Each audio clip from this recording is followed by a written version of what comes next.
The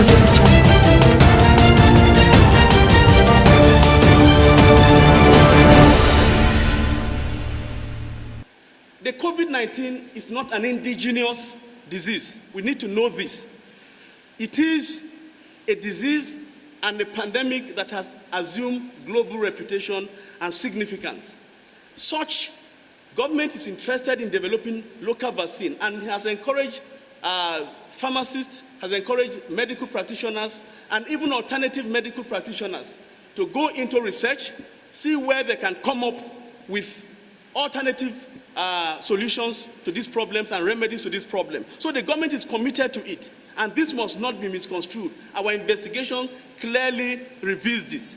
And as a watchdog of society, we need to let it be known that anywhere that government errs, we will be the first to attack government. We will be the first to bring government to accountability and transparency.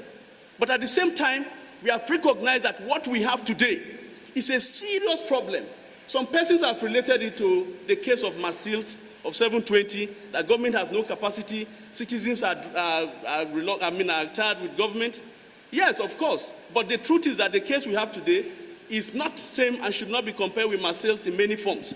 One, if you are acquainted with the history of the Marseilles experience, Marseilles began when the ship came from Lebanon through Tripoli and went to crisis-ridden Cyprus before coming to Marseille, southern France. And it was duly quarantined there.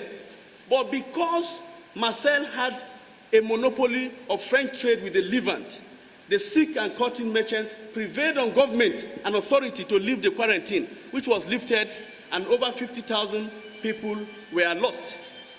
The government of Nigeria's situation is very, very different.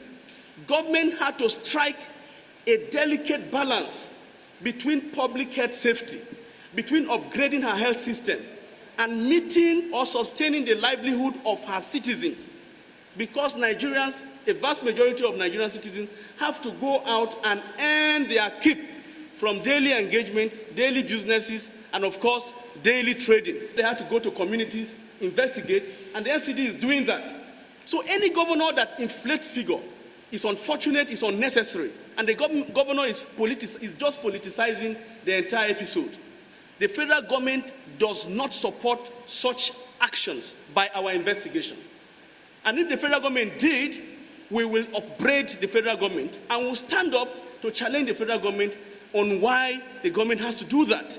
So in the best of our knowledge and in the extent to which we have conducted our assessment and investigation, the federal government has not supported any state government to inflate the COVID figure. That is not what we know yet. And we'll continue to put our eyes on the ground. At any point and at any moment we discover any of such ills, we will definitely report it to the wider public, because that is our duty as a situation room. Thank you very much.